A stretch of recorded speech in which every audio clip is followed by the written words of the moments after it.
প্রিয় দর্শক, আমাদের নিয়মিত আয়োজন ইভ্যালি 21 রাতে আপনাদের স্বাগত জানাচ্ছি। আপনারা অনুষ্ঠানটি একই সাথে সরাসরি দেখতে পাচ্ছেন আমাদের ফেসবুক পেজ www.facebook.com/2124 অনলাইনে। দর্শক, আফগানিস্তানের রাষ্ট্র ক্ষমতায় উগ্রপন্থী গোষ্ঠী তালেবানরা।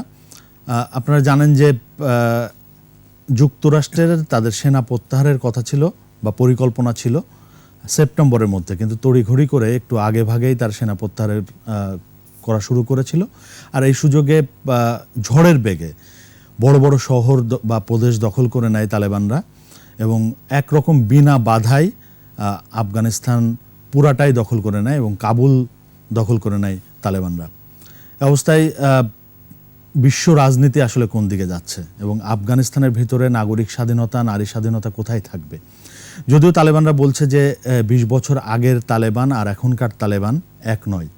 আমরা মূলত আজ এসব প্রশ্নের উত্তর খোঁজার চেষ্টা করব আজকের এই অনুষ্ঠানে। আমাদের আজকের শিরোনাম আমরা নির্ধারণ করেছি তালেবানের উত্থান ও বিশ্ব রাজনীতি। আমাদের আজকের অতিথি আমাদের স্টুডিওতে আছেন মোহাম্মদ জমির, সাবেক রাষ্ট্রদূত ও সাবেক প্রধান তথ্য কমিশনার। স্যার, আপনাকে স্বাগত জানাচ্ছি। আমাদের সঙ্গে আছেন মাইনুল আলম, কূটনৈতিক সম্পাদক, দৈনিক ইত্তেফাক। আপনাকে স্বাগত জানাচ্ছি। আমি শুরু করব মোহাম্মদ জমির স্যার আপনাকে দিয়ে। স্যার, নিশ্চয়ই আপনি লক্ষ্য রেখেছেন, নজর রেখেছেন আফগান পরিস্থিতির দিকে। এই যে প্রশিক্ষিত একটা সেনাবাহিনী, গত 20 বছর ধরে আমেরিকা তাদেরকে প্রশিক্ষণ দিয়ে প্রশিক্ষিত করলো, লড়াইটা আসলে কেন হলো না? বিনা বাধায় কেন তারা কাবুলটা দখল করলো এবং অন্যান্য যে বড় প্রদেশ সেটা পুরো আফগানিস্তানটা দখল করে ফেললো? আমি প্রথমে তোমার ধন্যবাদ জানাই। আমার ডান পাশে যিনি বসে আছেন তাকে সঙ্গে নিয়ে এসছো। Is very talented person and he knows a lot about Afghanistan. কিন্তু তুমি একটা শব্দ ব্যবহার করলে সেই জিনিসটার সঙ্গে আমার দ্বিমত আছে। প্রশিক্ষণ ওরা নেয়নি, ওরা প্রশিক্ষিত হয়নি। আমাকে কারা বলেছে এটা? This difference in what is expected and what they claim they have done. ন্যাটোর যে হেড অফ দ্য স্টলটেনবার্গ, ন্যাটোর যে হেড ছিল, কিন্তু যুক্তরাষ্ট্র তো বারবার বলার চেষ্টা করেছে তারা আফগান না, ও স্টলটেনবার্গ আফগানিস্তানের সেনাদেরকে প্রশিক্ষণ দিচ্ছে, প্রশিক্ষণ দিয়ে তাদেরকে স্বনির্ভর করছে। এইটা এই কথা বলার চেষ্টা করেছে। না, আমি বলি স্টলটেনবার্গ ওই ন্যাটোর থেকে তারা আমাকে একবার বলছিলাম তো কিছুক্ষণ আগে, ওদের ডেকেছিল বার্লিনে আমাকে আলোচনা করার জন্য যে ন্যাটো ফোর্সেস যারা আছে আফগানিস্তানে, কেন ওখানে পিয়ার মহদিয়া যে ছিল, এখানে ইউরোপিয়ান ইউনিয়নের রাষ্ট্রদূত ছিল, পার্মানেন্ট রিপ্রেজেন্টেটিভ, তিনি চলে গেছিলেন এখান থেকে আফগানিস্তানে। ওখানে he was looking after NATO presence and everything else, European presence. তো আমাকে বার্লিনে ডাকলো, যেরকম একটা ব্রিফিং সেশন হবে অ্যাবাউট আফগানিস্তান। তখন আমি জাস্ট জয়েন করেছি as commissioner of OIC, independent human rights commission. তো একটু আপনি যদি আসেন ভালো হয় ইত্যাদি। I knew Angela Merkel, so I went. এখন ন্যাটোর শুরুর থেকে তালা বলে আসছে যে আফগানিস্তানে যে আর্মস বিক্রি হচ্ছে সেটা ঠিক কথা। আমেরিকান আর্মস আসছে, ব্রিটিশ আর্মস আসছে, ইটালিয়ান থেকে, জার্মানি থেকে, স্পেন থেকে আসছে, কিন্তু প্রশিক্ষণ হচ্ছে না। এবং ওদের মধ্যে যে একটা প্রশিক্ষণ, ওরা they are very strong believers in an arm forces which is able to survive without any other reasons. তা বললো কেন এগুলো বলছেন আপনারা? তো বললো যে উত্তর দিকে আফগানিস্তানের, কেন মুজাহিদিনরা ওখানে ছিল আর তালেবানরা ক্ষমতায় ছিল 2001 সালের আগে পর্যন্ত, তাই না? এখন ওই এলাকায় যে লস্করে তাইয়েবা আর তার সঙ্গে ছিল জয়শে মোহাম্মদের গ্রুপ এবং আইএস ওখানে গিয়ে আস্তে আস্তে ওখানে জমা হয়েছে। আল কায়দা তো ছিলই আগের। They were more in control of the north, কারণ ওখানে মাদক দ্রব্য যে আফিমের ব্যবসাটা তারা কন্ট্রোল করত।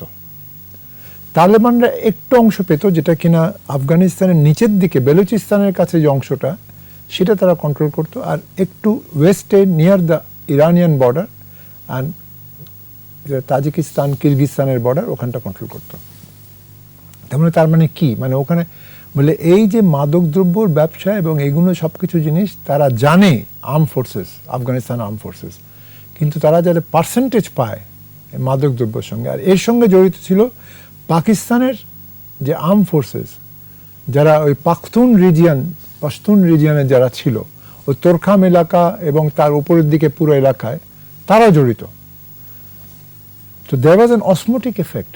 তো দে ওয়ার বাইং ওয়েপন্স, কেন ওয়েপন্স কিনলে তার পার্সেন্টেজ পাওয়া যায়। যারা আর্মস ডিলার তারা বলবে তোমরা আমার কাছ থেকে কেন, তাহলে এত পার্সেন্টেজ পাবে ইত্যাদি। কেনা টেনা হচ্ছে প্রচুর। আমি আফগানিস্তানের একটা লেখা লিখেছিলাম কিছুদিন আগে ফাইন্যান্সিয়াল এক্সপ্রেসে, এটা ফাইন্যান্সিয়াল টাইমসও বেরিয়েছিল। I gave all the details. কিন্তু সমস্যা হচ্ছে তারা they had no command structure. কেন যখন কারজাই চলে গেল, কারজাইয়ের কাছে কিন্তু তালেবানরা এসেছিল, যোগাযোগ করেছিল 10 বছর আগে। কারজাই চলে যাওয়ার পরে যখন আশরাফ গনি আসলো, তার সাথে একটা দ্বিমত ছিল সবসময় আবদুল্লাহ এবং Abdullah became the executive head. এখন Abdullah would be in charge of the geopolitical paradigm. সে পড়াশোনা বেশি করেছে। আর Ghani was more interested in the money and the financial aspects. কোথায় টাকা ছাপানো হবে দেখানোর মতো তারা বলল, ঠিক আছে আমরা একজন মহিলাকে পাঠাবো, just to show that we have lot of faith in women. A lady was selected who would be the education minister. A lady was selected who would be the Afghan ambassador to USA. এই যে একটা মৌলিক পরিবর্তন হয়নি, কিন্তু একটা প্রতীকী পরিবর্তন যেটা, সেটার মাধ্যমে তারা সবসময় দেখাতে চাইতো যে আমরা অনেক কিছু এগিয়ে গেছি। সেই প্রতীকী আর মৌলিকের মধ্যে যে পার্থক্য, এইটার কারণে তোমার প্রশ্নের উত্তর যে তারা প্রশিক্ষিত ছিল না, প্রশিক্ষণ পায়নি, তাদের যে একটা আমি বলবো যে দায়বদ্ধতা সেই সব ছিল না। আশরাফ গনি পালিয়ে গেল, টাকা 4টে গাড়ি আর টাকার হেলিকপ্টার, সেটা এখন ওমানে গিয়ে পৌঁছেছে।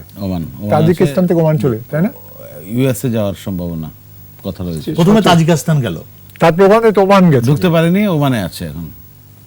এখন আমার কথা হচ্ছে যে ওর ন্যাশনাল অ্যাডভাইজার, সিকিউরিটি অ্যাডভাইজার সে সঙ্গে আছে ওর। আর আমার কথা হচ্ছে সেটা শোনায়, কথা হচ্ছে যে এই কাবুলে যে একটা মত প্রকাশ করছে সবাই যে কাবুলে জঙ্গিরা একটা ঘাঁটি তৈরি করলো। তালেবানরা বর্তমানে তারা একটা ভিন্ন প্রেক্ষিতে দেশের প্রতি তাদের সঙ্গতিপূর্ণ অসঙ্গতিপূর্ণ যেসব পদক্ষেপ নেবে তারা, সেইটার একটা প্রচেষ্টা তারা চালাবে। তো মনে হচ্ছে আমি সেদিন বলছিলাম যে এরকম এখনো পর্যন্ত তারা করেনি, এখন আমাদেরকে সঙ্গে সঙ্গে কনসুলেশন দেওয়া উচিত নয়, এবং সেটা করেনি তারা, পর্যবেক্ষণে রেখেছে এখন পর্যবেক্ষণে রেখে। I gave my comments in পত্রিকা বেরিয়েছিল। এখন আমার জিনিসটা হচ্ছে যে এই পুরো জিনিসটা তুমি যদি if you have heard Zabiullah Mujahid, সে তো প্রেস কনফারেন্স করেছে, first person to do a press conference. তাকে যখন জিজ্ঞেস করলো মেয়েদের ব্যাপারে শারিয়া ইসলামী শারিয়া আইন প্রথা অনুসারে তাদেরকে, কারণ হলো কি দুটো, ফর দ্য ফার্স্ট টাইম আফগানিস্তানে readymade garment industry is slowly coming into focus, এবং যারা ইনভেস্ট করেছে রেডিমেড গার্মেন্টে ওখানে, তারা বলছে তাহলে আমাদের কি হবে ইনভেস্টমেন্টগুলো। And Taliban don't want to lose it, because মাদকদ্রব্য থেকে খরচা করে পয়সা বানিয়ে করা আর রেডিমেড গার্মেন্ট ইন্ডাস্ট্রিতে মেয়েদেরকে রাখা will make a major difference.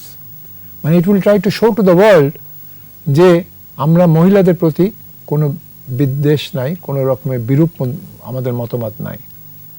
সেখানে বলছে যে আপনারা পড়ালেখা করবে না, কিন্তু মেয়েদের আলাদা স্কুল থাকবে, আলাদা কলেজ থাকবে, আলাদা ইউনিভার্সিটি থাকবে, আলাদা শিক্ষা নয় না, কর্মক্ষেত্রেও আলাদা জায়গা থাকবে তাদের।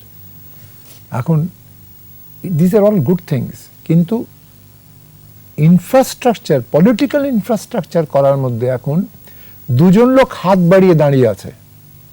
একজন হচ্ছে কারজাই, যার সাথে যোগাযোগ ছিল তালিবানের 10 বছর আগের থেকে, আর দ্বিতীয় হচ্ছে আবদুল্লাহ।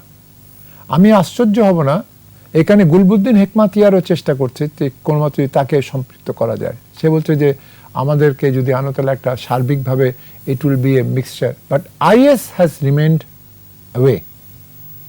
কিন্তু জিনিসটা হচ্ছে যে পাকিস্তান তোরকাম বর্ডার বন্ধ করেছে, কিন্তু ওই বেলুচিস্তানের অংশটা তারা কিন্তু কন্ট্রোলে এখনো আসেনি।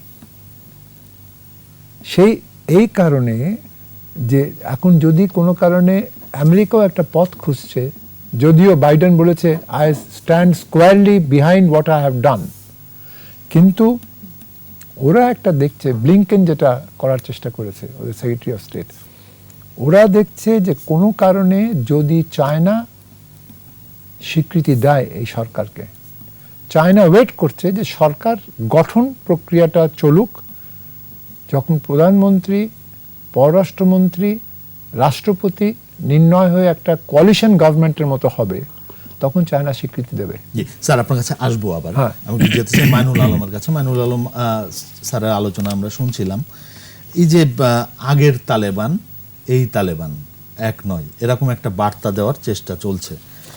তারা সংবাদ সম্মেলনে বলেছে যে নারীরা, নারী অধিকার ইসলামী শরিয়া আইন ভিত্তিক চলবে এবং নারীরা সেই আইন অনুযায়ী কাজ করতে পারবে। এই জায়গাটিতে আপনি কিভাবে দেখেন? আসলে কি তাদের দিকে নজর রাখার খুব প্রাসঙ্গিক এবং সাম্প্রতিক এবং চলমান ইস্যুকে আপনি তুলে এনেছেন। ব্যাপারটা হচ্ছে, তার আগে আমি প্রথম প্রশ্নটার একটু টাচ করতে চাই। আমেরিকার রোল 20 বছরে আমেরিকা আফগান সেনাবাহিনী কিংবা প্রতিরক্ষাকে কিভাবে করেছে। প্রায় $1 ট্রিলিয়ন, $1.5 ট্রিলিয়ন থেকে $1 ট্রিলিয়ন আফগানিস্তানের এই পারপাসে আমেরিকা বিনিয়োগ করেছে, খরচ করেছে। ব্যাপারটা হচ্ছে কসমেটিক উন্নয়ন হয়েছে, ওই যে সক্ষমতা না, ডেভেলপমেন্ট না, কিংবা আপগ্রেডেশন কিছুই হয়নি। আফগানিস্তানের মাটি ও মানুষকে ওরা দখল করে রেখেছে আমেরিকা 20 বছর, এরপর ছেড়ে দিছে। এখন সেই মাটি মানুষকে আবার নিয়েছে তালেবান। কিভাবে?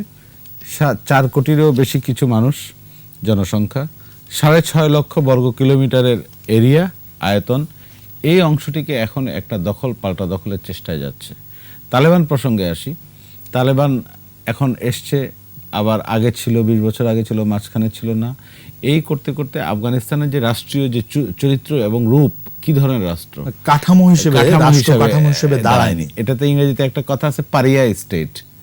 এটা হচ্ছে বিচ্ছিন্ন, অকার্যকর কিংবা ভূমিকাহীন একটি রাষ্ট্র, যার আশেপাশে এদিকে ওদিকে কোথাও ভূমিকা নাই, কার্যক্ষমতা নাই, ইন্টারনালি ডোমেস্টিক্যালি সেই এগুলো পরিচালনা করার, শাসন পরিচালনা করার, গভর্নেন্স করার, রুল করার সেই সক্ষমতা নাই। এই যে তালেবানের কথা বললেন, 2000 পূর্ববর্তী, 2000 সালের আগের তালেবান, এবং তালেবান কে আমরা কি জানি? আমরা ছোটবেলা থেকে কিংবা 90-এর দশকে তালেবানকে কিভাবে দেখেছি? একটি জঙ্গি গোষ্ঠী, টেররিস্ট আউটফিট, জঙ্গি কিংবা সন্ত্রাসী গোষ্ঠী। সেই সন্ত্রাসী গোষ্ঠী এখন 20 বছর পরে রাজনৈতিক শক্তি হয়ে গেছে, একটা পলিটিক্যাল ফোর্স, একটা অ্যাজিফ দৃশ্যমান হিসাবে এসছে এবং সামনে এসছে। কিভাবে? এরা রাষ্ট্র ক্ষমতা নিয়েছে, এরা কোনো বিনা বাধায়, বিনা রক্তপাতে বসে গেছে, এরা সরকার গঠন করছে, রাষ্ট্রের উন্নয়নের জন্য বিভিন্ন ফরমান দিচ্ছে, কিভাবে রাষ্ট্র পরিচালিত হবে। এরা বিদেশের সাথে নেগোশিয়েট করছে, চীনের সাথে করেছে, যুক্তরাষ্ট্রের সাথে করেছে, অমুকের সাথে, বিভিন্ন দেশের সাথে নেগোশিয়েট করছে। এটা পলিটিক্যাল ফোর্স হয়ে গেছে। এটা কি নীতি বদলেছে? বলেনি। আপনি যে প্রশ্নটা নারীদের ক্ষেত্রে বললেন, এটা হচ্ছে এখন একটা দখল করেছে। এইটা কি এই যে এই কথাগুলো বলা হচ্ছে কি আসলে কূটনৈতিক? এটা হচ্ছে এখনকার বিশ্ব রাজনীতি এবং কূটনীতি, গ্লোবাল পলিটিক্স অ্যান্ড ডিপ্লোমেসির একটা কেন্দ্র। এই যে আফগান ইস্যু আজকে অ্যাজ অফ নাও, এই মুহূর্ত পর্যন্ত আফগান ইস্যু হচ্ছে খুব ইন্টারেস্টিং এবং মিসম্যাচ, অন্য কোনো ঘটনার সাথে আপনি তুলনা করতে পারবেন না। এমন একটা ইস্যু এখন দাঁড়িয়ে গেছে এবং সবার ইন্টারেস্ট আছে, কাছের দূরের ছোট বড় সবার ইন্টারেস্ট আছে এই আফগান ইস্যুতে ভূমিকা নেওয়ার কিংবা কথা বলার, সবার মিলে, সব দেশ, সব শক্তির। আপনি যেটা বললেন যে এখন তাহলে এ ধরনের কথা বলছে, ব্যাপারটা হচ্ছে দখল করেছে, দখল করে এখন বৈধতা পাওয়ার জন্য, বিশ্ব স্বীকৃতি পাওয়ার জন্য, উত্তর দক্ষিণ পূর্ব পশ্চিম বিভিন্ন মহলের স্বীকৃতি এবং সমর্থন পাওয়ার জন্য এই গোষ্ঠীটা এই কাজ করছে, এই কথাগুলো বলছে, অগ্রগতির কথা বলছে, নারীরা কাজ করবে, সবাইকে ক্ষমা করে দিয়েছে, নারীরা বোরকা পরা বাধ্যতামূলক নয়, হিজাব পরলেই চলবে, এমন কোনো কথা নাই, বাধ্যতামূলক নাই, শুধু হিজাবটা থাকলেই হবে।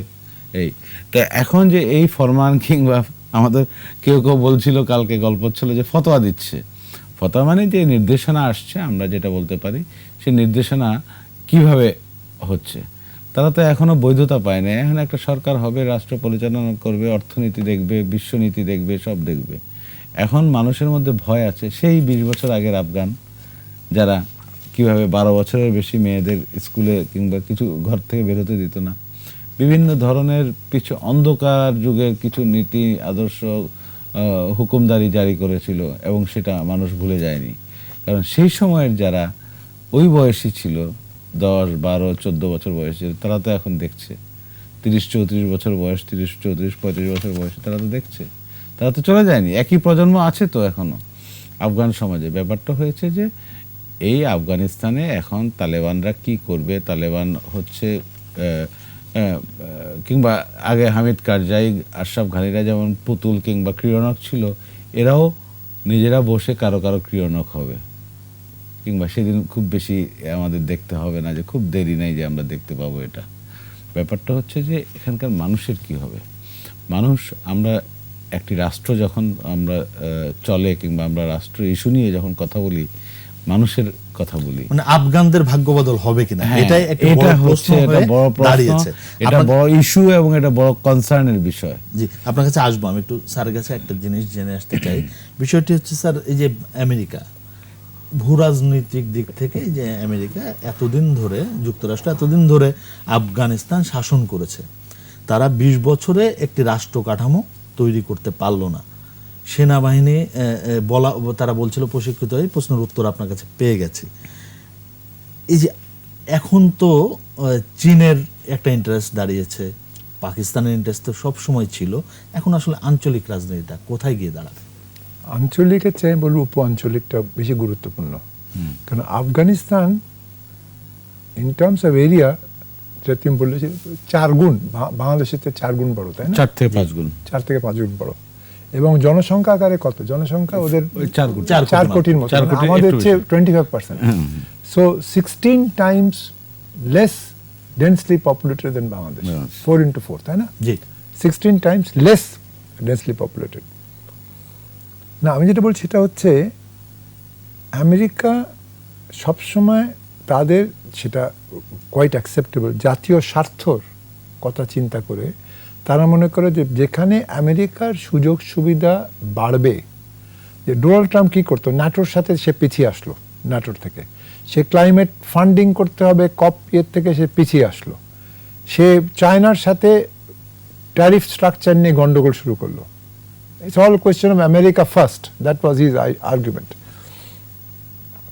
বাইডেন একটা জিনিস বলেছে, বলে কেন বাইডেনের সময় থেকে কিন্তু চলছে, যখন ভাইস প্রেসিডেন্ট ছিল, ওবামার সময় থেকে চলছে, তার আগে জর্জ বুশের সময় থেকে যখন তারা গেল ওখানে যা কিছু করার করলো।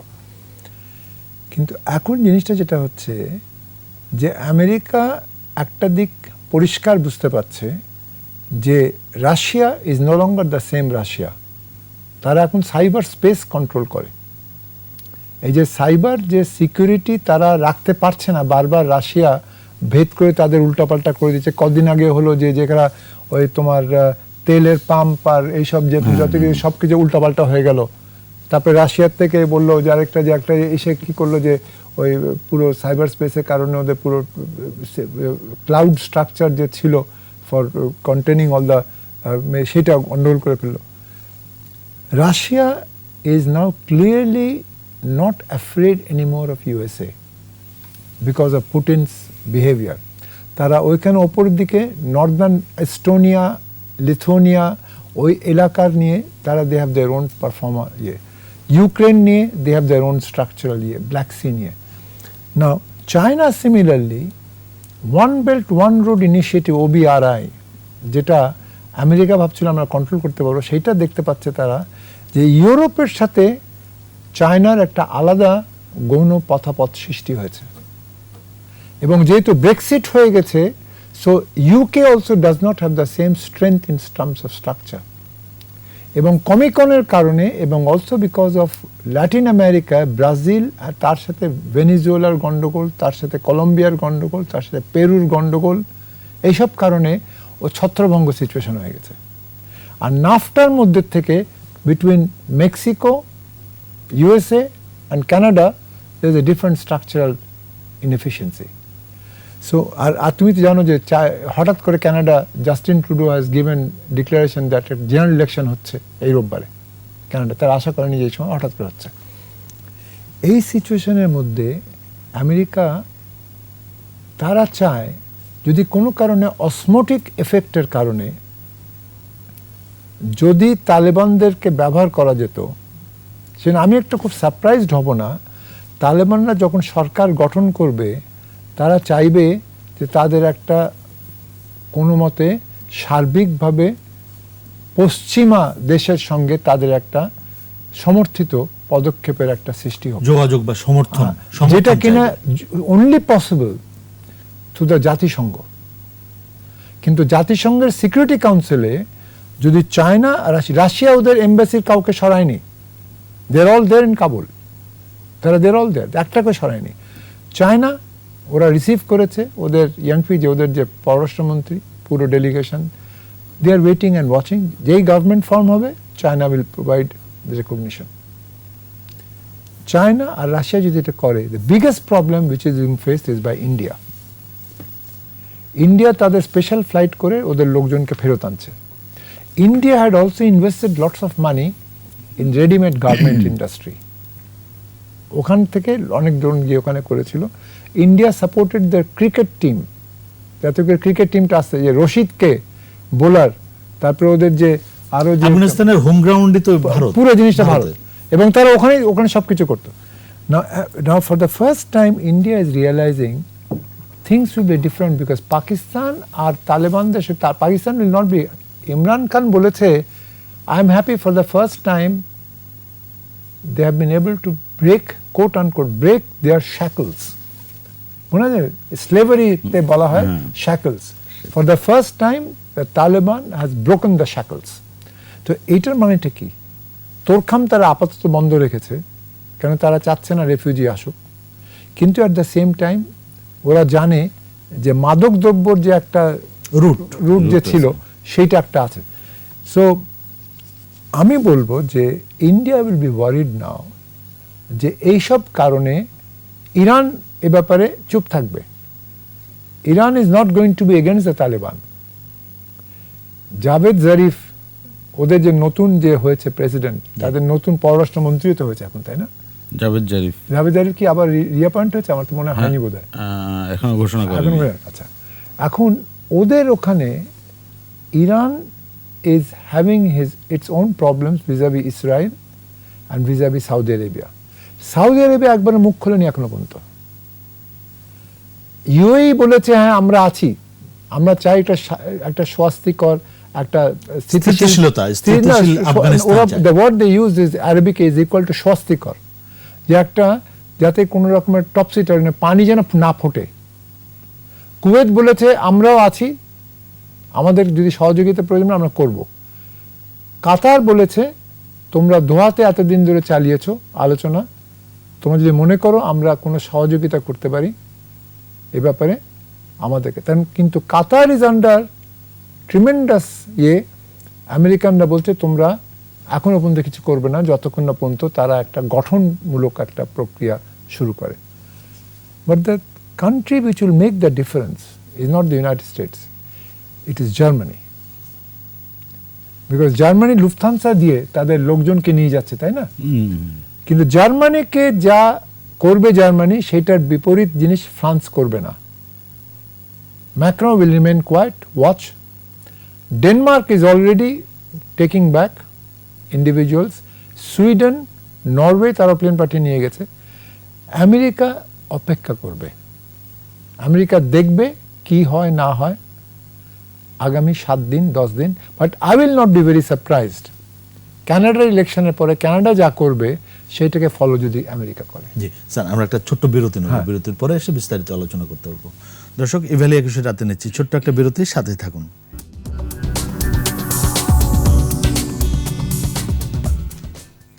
দর্শক, ইভ্যালি 21 রাতে আবারও স্বাগত জানাচ্ছি। আমাদের আজকের আলোচনার বিষয় তালেবানের উত্থান ও বিশ্ব রাজনীতি। যেতে চাই মাইনুল আলমের কাছে। মাইনুল আলম, আপনি আলোচনা শুনছিলেন, একটু অন্য প্রসঙ্গে যাই।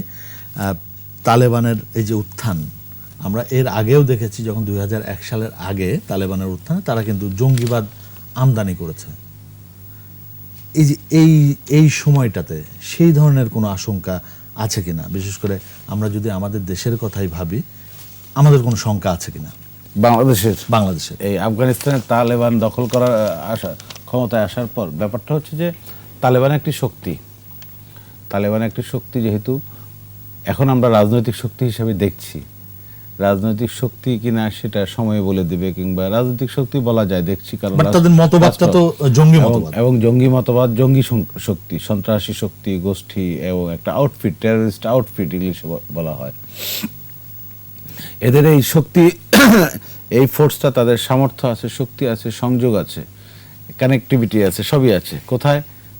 তাদের দেশের ভিতরে এবং বহির্বিশ্বে তাদের অনুসারী আছে, ফলোয়ার আছে, বিভিন্ন দেশে আছে।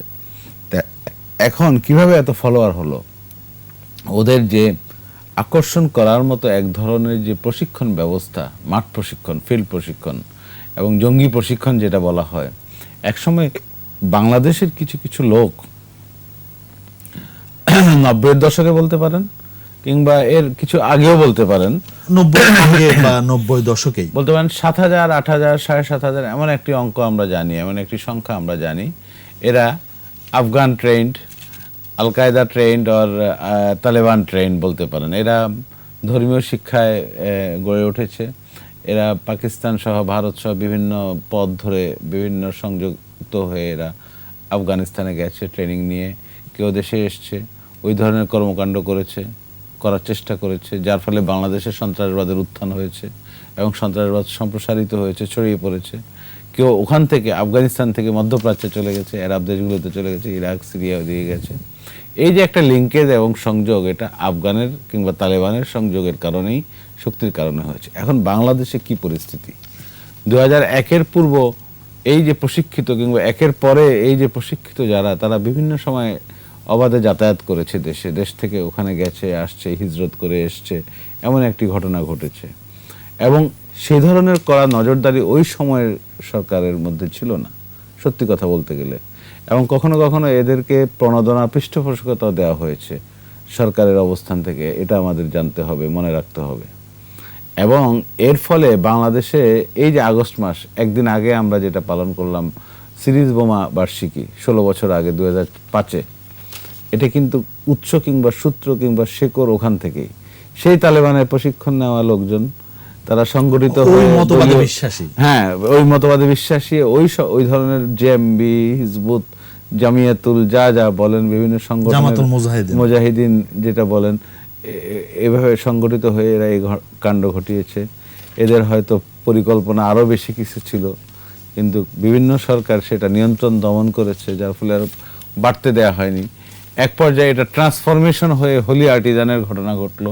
এই যে জঙ্গিবাদ কোনো একদিক সময় ঢুকলে সমাজে, কিংবা এ ধরনের ঢুকলে এটা ট্রান্সফর্ম হয়, এটা ইংরেজি শিক্ষা কিংবা বেসরকারি বিশ্ববিদ্যালয় এই পর্যায়ে চলে যায়, বিভিন্নভাবে প্রতিষ্ঠানে ঢুকে পড়ে।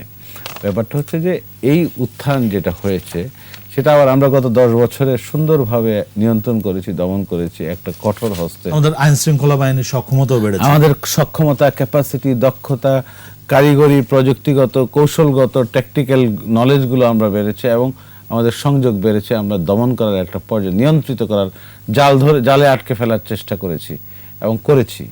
তবে সন্তুষ্টি যাই হোক, তুষ্টি যাই হোক, আমাদের স্বস্তির একটা জায়গায় আমরা এসেছি। কিন্তু এটা ওইভাবে শতভাগ কোনো দেশই পারবে না, বাংলাদেশও পারবে না। তবে দমন এবং নিয়ন্ত্রণে আছে বলে এই প্রসঙ্গে সাম্প্রতিককালে যেটা ঘটেছে, ওই প্রশিক্ষিত, ওই গোষ্ঠীর সমর্থিত, কিংবা ওই ক্যাম্পে ঘোরাফেরা করেছে, হিজরত করেছে, এরা কেউ এখনো আছে, হয়তো সংখ্যায় অল্প, কিংবা বড় গলায় কথা বলছে না। সেটাই আজকে আমাদের পুলিশ কমিশনার কিংবা যারা বলার বলছেন। ব্যাপারটা হচ্ছে, আপনার প্রশ্ন ছিল যে উত্থানের আশঙ্কা আছে কিনা। এই জায়গাটাতে একটা জিনিস আমি ধরে দিই, যেহেতু চীন এবারে তালেবানদের সঙ্গে একটা ক্লোজ সম্পর্ক বা খুব কাছের সম্পর্ক তাদের রয়েছে, চীনেরও কিন্তু উইঘুর নিয়ে একটা উদ্বেগ রয়েছে। সেই জায়গাটি থেকে তালেবানরা এই যে সন্ত্রাসবাদ বা জঙ্গিবাদ অন্য কোথাও আমদানি করুক, এটা নিশ্চয়ই চীন চাইবে না। সেইখানে কি হতে পারে? হ্যাঁ, চীনের ব্যাপারটা একটা ইস্যু, আর একটা ইস্যু হচ্ছে অর্থনৈতিক রাজনৈতিক ব্যাপারও আছে এবং ব্যবসায়িক স্বার্থ আছে। তা এখন তালেবানদের এই যে সংযোগ এবং এই কাজগুলো কোথায় কোথায় আছে, এখন তালেবান সংগঠিত কিংবা একটি সংগঠন হিসেবে এই কাজগুলো করেছে। এখন তালেবান তো একটা রাষ্ট্র হয়ে গেল, একটা রাষ্ট্রের নেতা হয়ে গেল, রাষ্ট্রের পরিচালক হয়ে গেল এই তালেবান, এই গোষ্ঠী, এই শক্তিটা।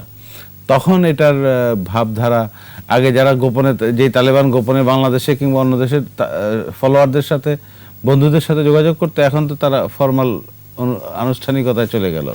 এটা একটা উদ্বেগের কারণ, চিন্তার কারণ। এই চিন্তাটা মাথায় রেখে আমাদের অ্যালার্ট থাকতে হবে। অবশ্যই এটা আমাদের আসবে না, বাংলাদেশে কোনো ক্ষতি হবে না, এটা বলার কোনো কারণ নেই। শঙ্কা আছে এবং ভয় আছে আমাদের মধ্যে, উদ্বেগও আছে। এখন ব্যাপারটা হচ্ছে সরকারের পলিসি অনুযায়ী সেগুলো হ্যান্ডেল করার বিষয়। সরকারের পলিসি হচ্ছে পর্যবেক্ষণে রাখা, এটা যথার্থ বলে রাষ্ট্রদূত জমিরও মনে করেন, আমিও মনে করি যে বাংলাদেশের অবস্থান যে পর্যবেক্ষণে রেখে আমরা ভূমিকা নেব। এবং আরেকটা কথা, যে যারা রিপ্রেজেন্টেড হয়, যারা জনগণের সমর্থন নিয়ে আসবে, তাদের সাথে তো আমাদের যোগাযোগ সম্পর্ক রাখতেই হবে। কারণ আফগানিস্তানের সাথে বাংলাদেশের একটা ঐতিহাসিক সম্পর্ক, একটা সাংস্কৃতিক বন্ধন আছে, একটি সুন্দর একটা ট্র্যাডিশনাল। এই প্রসঙ্গে আসবো একটু। আমি একটু সম্পর্ক স্যারের আছে। কাছে একই বিষয়ে জানতে চাই স্যার, এই যে সন্ত্রাসবাদ, আমি এখানে এটার আমদানি না, আমি এই এখানে তালেবান করবে কিনা? না, আমি এখানে বলি, এইটা হচ্ছে ট্রিবিউনে, ঢাকা ট্রিবিউনে 17ই আগস্ট গতকালের পত্রিকায়, extremist rain in Bangladeshi cyber space বলে তারা বলছে, এখানে ক্লিয়ারলি বলছে যে 7th অগস্টে, তুমি জানি না তুমি পড়েছো কিনা, এটা বিরাট লম্বা বেরিয়েছে, যে 7th অগস্টে ফেসবুকে 3.5 মিনিটের একটা ভিডিও পোস্ট করেছে তারা। সেখানে দেখা যাচ্ছে ফ্রম এ ফেক অ্যাকাউন্ট ইবনে নুহাস, সেখানে begins with an Arabic sermon showing the holy Kaaba and horse riding warriors fighting in the desert. It was followed by a Bangla interpretation of the sermon. কিন্তু interpretation সারমন নিয়ে বলছে তারা পুরোটাই ভুল, এবং যে IP যেটা দিয়ে ওরা করেছে সেখানে কোনো ইটস ফিকটিশাস। এবং এখানে একটা ছবি দিয়েছে, ওই যেটা করা হয়েছে, যে সব দেখো এই সব বন্দুক নিয়ে দাঁড়িয়ে আছে, পিছনে লেখা জিহাদে অংশগ্রহণের 44টা উপায়। এরা অলরেডি 44টা উপায় সাজেস্ট করছে জিহাদ করার জন্য বাংলাদেশের মধ্যে। নাও এই জিনিসটা it's very very very pertinent, যে না আমাদের এখানে cyber space, cyber security is being affected, it is being tainted. কিন্তু এই জিনিসটা যেটা ধরা পড়েছে, এই ধরা পড়ার পরে আমাদের যারা সাইবার সিকিউরিটি নিয়ে কাজ করেন আমাদের নিরাপত্তা বাহিনীর মধ্যে, they should take this up very very carefully.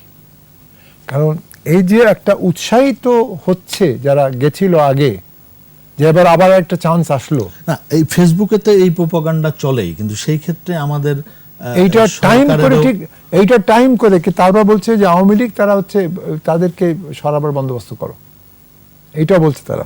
এবং তারা বলছে যে আওয়ামী লীগের ব্যাপারে বলছে there are contents that turn the Awami League government and the law enforcement agencies as তাগুত। প্রশ্ন হচ্ছে যে এই ধরনের প্রোপাগান্ডা বা এই যে জঙ্গিবাদী মতাদর্শ ছড়াতে ফেসবুক বা সামাজিক যোগাযোগ মাধ্যমকে বেছে নেওয়া হচ্ছে, এবং এই যে তালেবানের উত্থান নিশ্চয়ই এই জায়গাটিতেও হচ্ছে, আপনি দেখালেন না। আমার সেই জায়গা সেই ক্ষেত্রে এটা বন্ধ করাও খুব জরুরি। আমার কথা হচ্ছে যে সার্বিকভাবে তালেবান একদিকে প্রচেষ্টা নিচ্ছে যে we are trying to bring in a bit of consensus, একতরফা না, আমরা আপনাদেরকে সবাইকে নিয়ে একত্রিত মতামতের ভিত্তিতে। এবং তারা বলছে যে আমরা যে সকল সরকারি কর্মকর্তা কর্মচারী ছিল, যারা আগের গভর্নমেন্টে ছিল, 20 বছর ধরে ছিল, তাদেরকে আমরা মাফ করি, সাধারণ ক্ষমা করে দিলাম ঘোষণা। একদিকে ওরা ওইটার মাধ্যমে সচেষ্ট হচ্ছে যাতে করে পৃথিবী জোড়া তাদেরকে একটা অ্যাকসেপ্টেবিলিটি হয়। এখন এরা যে জিনিসটা প্রচেষ্টা করছে, বাংলাদেশ থেকে এরা করার চেষ্টা করছিল, I am sure they will be asked by the people who are going to form the new Taliban structure যে তোমরা এগুলো করো না। সেদিক থেকে বাংলাদেশের সঙ্গে আফগানিস্তানের একটা দ্বিপাক্ষিক সম্পর্ক একটা আলাদা আমাদের দ্বিতীয় দূতাবাস নেই ওখানে, অনেক দেশে দূতাবাস আছে আমাদের, কিন্তু আফগানিস্তানে নেই। উজবেকিস্তান থেকে দেখাশোনা হ্যাঁ, করে, উজবেকিস্তান থেকে দে লুক আফটার জি, আফগানিস্তান। তাশখান থেকে। হ্যাঁ, কিন্তু আমরা বলেছি, যেরকম আমেরিকা হঠাৎ করে ওরা বলেছিল তোমরা কিছু আফগান যারা শরণার্থী তাদেরকে নাও। এই জায়গাটাতে আসতে চাই যে আমেরিকা একদিকে বলছে যে তোমরা শরণার্থী কিছু সেইটা- আফগানদেরকে তোমরা রাখো, আবার তারা সমর্থন দিয়েছে, দিচ্ছে বা দিতে যাচ্ছে, কিন্তু বাংলাদেশকে বলছে তোমরা সমর্থন দিও না। শুধু তাই নয়, তারা এইসব ব্যাপারে নিয়ে অত্যন্ত চিন্তিত। 20,000, 10,000, 5,000, তারা কিছু বলছে না 11 লক্ষ রোহিঙ্গাদের ব্যাপারে। তাদেরকে নিয়ে যাও না রে বাবা, তোমরা যদি মনে করো শরণার্থী হিসেবে থাকাটা তাদের কষ্টময়, তো এদেরকে নিয়ে যাও, এখান থেকে 5 লাখ নিয়ে যাও, শরণার্থী নিয়ে গিয়ে যুক্তরাষ্ট্রে তোমরা রাখো। সেটা কথা না, আমার কথা হচ্ছে এই যে জঙ্গিবাদের একটা প্রক্রিয়া, তালেবান কিন্তু সচেষ্ট হবে এখন to try to present A face which might be slightly different from what people think. এই যে একটা অ্যাডভার্টাইজমেন্ট দেখে না, সাকিবের মুখ পরে সবাই আছে, জি। তবে সাকিব মুজির উঠানোর পরে সাকিবের চেহারা দেখা গেল। তালেবানরা সচেষ্ট হবে একটা মানে মুখোশ ধরতে, অন্য মুখোশ ব্যবহার করতে, যাতে করে পুরো পৃথিবী জোড়া সবাই তাদেরকে গ্রহণযোগ্য বলে মনে করে। এবং আমেরিকা তাদেরকে যদি কোনো কারণে স্বীকৃতি দেয়, তাহলে ইউরোপিয়ান ইউনিয়নে দেবে, এরা দেবে, ওরা দেবে, সবাই দেবে। কিন্তু আমেরিকা বাট সে তো তার মতাদর্শ থেকে সরবে না। না, তারা সরবে না। কিন্তু চীন এবং রাশিয়া এইটাকে ব্যবহার করার জন্য সচেষ্ট হবে। রাশিয়া একটু চিন্তিত আছে, কারণ তালেবানরা তাদেরকে সরিয়েছিল। চীন উভয় পক্ষের বিরুদ্ধে একটা যেটা বলবো আমি, একটা টেবলড সিচুয়েশন তৈরি করছে এখন প্যারামিটারে আর ম্যাট্রিক্সে। তো আমাদের বাংলাদেশের উচিত হবে বর্তমান পরিস্থিতিতে খুব কেয়ারফুলি মনিটর করা কি হচ্ছে না হচ্ছে। But the first step is we have to wait and see তারা কীরকম সরকার গঠন করে। প্রবর্তন করে। মানে সরকারের যদি মনে করেন যে এরকম আব্দুলকে নিল, হামিদ কারজাইকে নিল, একজন দুজনকে এদিক ওদিক থেকে নিল, এবং ইচ্ছাকৃতভাবে একজন মহিলাকে নিল, মন্ত্রী করলো, কি বললো ঠিক আছে যে সকল আছে মহিলা গুরুত্বপূর্ণ পদে তারা থাকবে, আমাদের কোনো আপত্তি নেই। নারী মিডিয়ার মধ্যে যদি নারী দেখিয়েছে তো, যে তারা যখন প্রেস কনফারেন্সে একজন মহিলা প্রশ্ন করছে তিনি জবাব দিচ্ছেন, তাই না? লিজ ডুসেট সে শুনছে ওখান থেকে CNN এর।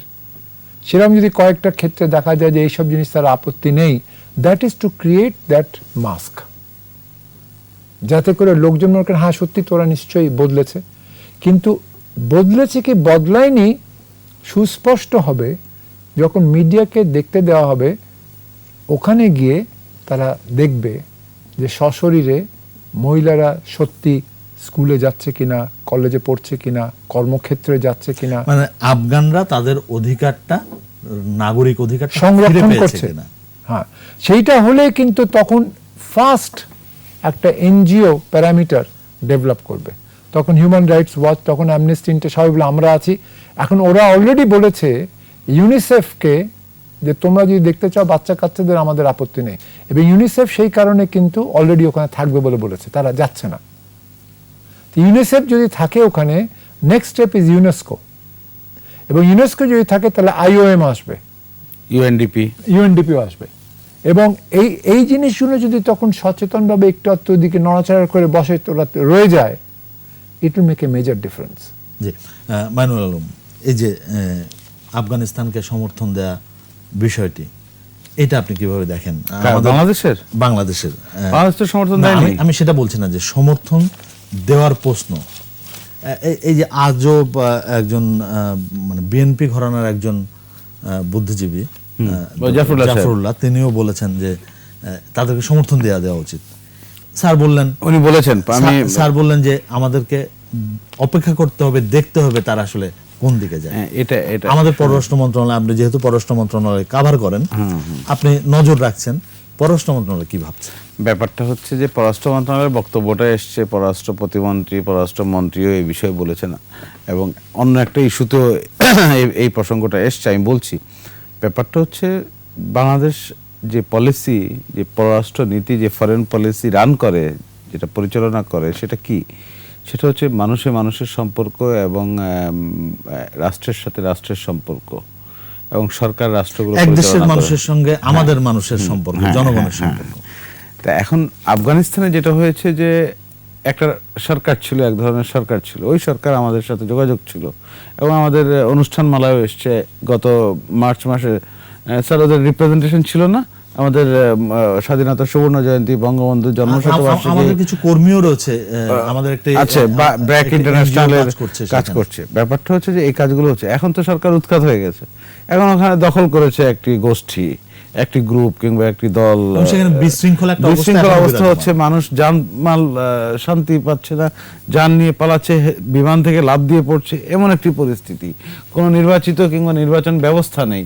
এখন একটা ইন্টারিম সরকার হবে, সে সরকারটা বসুক, কিন্তু বাংলাদেশ তো কেন সমর্থন দেবে? বাংলাদেশ কেন এ ধরনের ভূমিকা নেবে না? নেওয়া উচিত হবে না। একটি অন্তর্বর্তী সরকার হলে সেই অন্তর্বর্তী সরকার রুটিন কাজ করবে, নির্বাচন দেবে, এটাই হচ্ছে নিয়ম। তাহলে তখন দেখা যাবে, এবং নির্বাচনের মাধ্যমে জনগণের সরকার আসলে, জনগণের রায়প্রাপ্ত কিংবা সমর্থনপ্রাপ্ত সরকার আসলে অবশ্যই সেই সরকারের সাথে কাজ করবে। Sorry to interrupt you, Sure. এখানে বিশেষ করে মনে রাখতে হবে ওআইসি তারা যদি সমীক্ষার মাধ্যমে করার পরে তারা আফগানিস্তান বলে ঠিক আছে আমরা অ্যাকসেপ্ট করছি OIC, they can become a member of OIC or remain a member of OIC, that will make the major difference. এবং ওআইসি এটা করবে না যতক্ষণ না পর্যন্ত সাউদি আরেবিয়া বলবে ঠিক আছে। এখানে ভিতরের সমস্যা আছে, ওআইসির মেম্বারদের সমস্যা আছে। হ্যাঁ, এবং সেখানে Israel will play a dominant role. Yes, এই যে গুরুত্বপূর্ণ, এই যে পুরো জিনিসটা সার্বিকভাবে প্যারামিটারটা, ওই ম্যাট্রিক্সটা উইল তখন ডিটারমাইন করতে হবে। তো ব্যাপারটা হচ্ছে আমাদের পজিশন হচ্ছে এটা ক্লিয়ার এবং পরিষ্কার। আমি মনে করি এতে কোনো বিভ্রান্তি নাই কিংবা অস্পষ্টতা নাই। এখন আরেকটা ব্যাপার আছে, বাংলাদেশকে কি কেউ বলবে তুমি আফগানিস্তানকে সমর্থন দাও? এটা কিন্তু কসব ইস্যুতে বলেছে, বিভিন্ন ইস্যুতে বলেছে, চাপও দিয়েছে বহু বছর ধরে। যুক্তরাষ্ট্র বলেছে সমর্থন দাও, দেয়নি বাংলাদেশ। বাংলাদেশ নিজের মতো করে স্বাধীনভাবে সিদ্ধান্ত নেবে। তো বাংলাদেশকে আরেকটা ঘটনা ঘটেছে, এটা আপনারা জানেন, গণমাধ্যমে এসছে, আমি এটাতে ইনভলভ ছিলাম এবং আমি নিজে অনেক কথা বলেছি। ব্যাপারটা হচ্ছে যে আমেরিকা বাংলাদেশকে অনুরোধ করেছিল, স্যার যেটা বললেন একটু আগে, স্যার এই বিষয়ে বলেছেন না, এটা একটু অন্য আলোচনার খাতিরে বলতে চাই যে তোমরা কিছু, আমেরিকায় বলেছে আমাদের কিছু বন্ধু বান্ধব আছে কিংবা ঘনিষ্ঠ জন আছে যে সহযোগী হিসেবে 20 বছর কাজ করেছে, ওদের লাখখানেক, 1 লাখ 1.25 লাখের মতো জনগোষ্ঠী আছে, এদেরকে আমরা একটা দায়িত্ববোধ ফিল করছি, ওখানে নিরাপদ না, এদেরকে সরিয়ে নেব এবং তোমরা আশ্রয় দাও সাময়িকভাবে। যুক্তরাজ্য আজকে দুপুরে যেটা শুনলাম 20,000 নেবে, কানাডা নেবে, উগান্ডা নেবে, আরো কোন কোন দেশ জানি নেবে। বাংলাদেশ তো এটা সাথে সাথে টার্ন ডাউন করে নাকচ করে দিয়েছে, কারণ এ ধরনের সিদ্ধান্ত, এ ধরনের অনুরোধ বাংলাদেশ নিতে পারে না। আর রোহিঙ্গা ইস্যুর কারণে এটা নিয়েছে, এটা ব্যাপারটা তা না। রোহিঙ্গা তো একটা বোঝা আছেই, এটা আরেকটা বোঝা হবে। হয়তো আমেরিকা কথা রাখবে, 20 দিন পর 1 মাস পর নিয়ে যাবে এদেরকে নিজ দেশে, বিভিন্ন কাজ সেরে নিয়ে যাবে, 1 মাস আমাদেরকে রাখতে হবে। কিন্তু বাংলাদেশ কি এটা অ্যাফোর্ড করতে পারবে? কিংবা বাংলাদেশ স্বাধীন রাষ্ট্র কিংবা এই অঞ্চলের রাষ্ট্র হিসেবে কি এটা নিতে পারে? নিতে পারে না। যেমন যুক্তরাজ্য একবারে নিচ্ছে 20,000, কানাডা 20,000, আমেরিকা নেবে আরো 20,000, হয়তো 50,000 নেবে, আমরা শুনবো। তো ব্যাপারটা হচ্ছে যে আমাদের পররাষ্ট্র সিস্টেমে, পররাষ্ট্র নীতিতে এই কাজগুলো আমরা সুন্দরভাবে পরিচালনা করছি এবং যথার্থভাবে আমি সমর্থনসূচক বক্তব্য রাখবো এবং যথার্থভাবে এই সিদ্ধান্তগুলো নেওয়া হচ্ছে। কারণ এই সিদ্ধান্ত, এই যে অনুরোধগুলো যখন নেবে তখন একটার পর একটা এরকম আরো অনুরোধ আসবে। আমরা একদম শেষ দিকে আসছি। হ্যাঁ, সুতরাং এই পরিস্থিতিতে বাংলাদেশের কথা ঠিক আছে, তা এখন বাংলাদেশ কিভাবে আরো পর্যবেক্ষণ করে সুস্পষ্ট অবস্থান নেবে। যেমন ভারত, সত্যি কথা আমি এখনো ভারতের কোনো ফর্মাল প্রতিক্রিয়া স্যার কি পেয়েছেন? এখনো আসেনি, এখনো ভারত হয়নি। জাতিসংঘ নিরাপত্তা পরিষদে কথা বলেছে এবং ভারতও খুব কঠিনভাবে, গভীরভাবে, নিবিড়ভাবে পর্যবেক্ষণ করছে। সুতরাং এক্ষেত্রে কোনো কোনো দেশ সব দেশ পর্যবেক্ষণ না করে মন্তব্য করতে পারবে না, কিংবা সরাসরি এক কথায় যেটা পাকিস্তান, রাশিয়া, চীন করেছে সেটা সমর্থন দিতে পারে না, স্বীকৃতি দিতে পারে না। এই দেশগুলো যেভাবে করেছে, তুরস্ক দিয়েছে, হ্যাঁ। কিন্তু আমরা হচ্ছে এই অঞ্চলের এবং এই এলাকার। আজকে পাকিস্তান বলেছে, আমি দেখলাম একটা নিউজে, আমরা এখন আর সমর্থন দেওয়ার কথা ভাবছি না, এমন একটি কথা কিন্তু বলেছে। পাকিস্তানের ইস্যুটা তো সব পরিষ্কার, অনেকে বিবেচনা একদম করছে, স্পষ্ট। অনেকে বিবেচনা করছে। তার সরাসরি মানে বলেনি, হ্যাঁ, সরাসরি বলেনি কেউ। সরাসরি কিছু বলেনি। কিন্তু পাকিস্তানের বিষয়টা তো স্পষ্ট, স্পষ্ট, আফগানিস্তানের, স্পষ্ট। তালেবানদের বিষয়ে তাদের মনোভাব কি, তালেবান কারা হ্যাঁ। চালায়, কিভাবে চলে, এটা সবাই সবাই জানেই। সবাই অপেক্ষা জি। করছে যে কিরকম ধরনের গঠন প্রক্রিয়া হবে। গঠন প্রক্রিয়া। জি। সবাই এই মুহূর্তে এই যে কথাগুলো কালকে আফগানিস্তান থেকে বলা হলো, এই তালেবান থেকে বলা হলো যে ইনক্লুসিভ গভর্নমেন্ট, হামিদ কারজাই, সকল পক্ষকে নিয়ে দেখা যাক আগে কাঠামোটা কি হয়, সরকারের কাঠামোটা কি, তারপর হয়তো প্রতিক্রিয়া দিবে জি, এবং সমর্থন দেওয়ার আমরা পক্ষে। আমরা শেষ করব। আমাদেরকে সময় দেওয়ার জন্য মোহাম্মদ জমির আপনাকে অসংখ্য ধন্যবাদ। ধন্যবাদ জানাই মাইনুল আলম আপনাকে। আপনার দুজনই আমাদেরকে আপনাদের মূল্যবান সময় দিলেন। দর্শক, আজ এখানে শেষ করব ইভ্যালি 21 রাত। নিশ্চয়ই আমাদের আলোচনা আপনাদের ভালো লেগেছে। আর আলোচনা থেকে যে বিষয়টি বেরিয়ে আসলো যে এই সন্ত্রাসবাদ, আফগানিস্তানের তালেবান যারা ক্ষমতায় এসেছে, তারা সন্ত্রাসবাদ বা জঙ্গিবাদ যাতে আমদানি করতে না পারে সেদিকে আমাদের আইন শৃঙ্খলা বাহিনী, যারা গত এক দশক ধরে খুব ভালোভাবে কাজ করছে, ওয়েল ইকুইপড হয়েছে, তারা যাতে জিনিসগুলো নজরে রাখে এবং আফগানিস্তানের নতুন সরকার, যে সরকারটি গঠন হতে চলেছে, সেই সরকারকে সমর্থন দেওয়ার বিষয়ে আরও দেখে শুনে সিদ্ধান্ত নেওয়ার পরামর্শ আসলো আমাদের এই আলোচনা থেকে। সবাই ভালো থাকবেন, সুস্থ থাকবেন। শুভরাত্রি।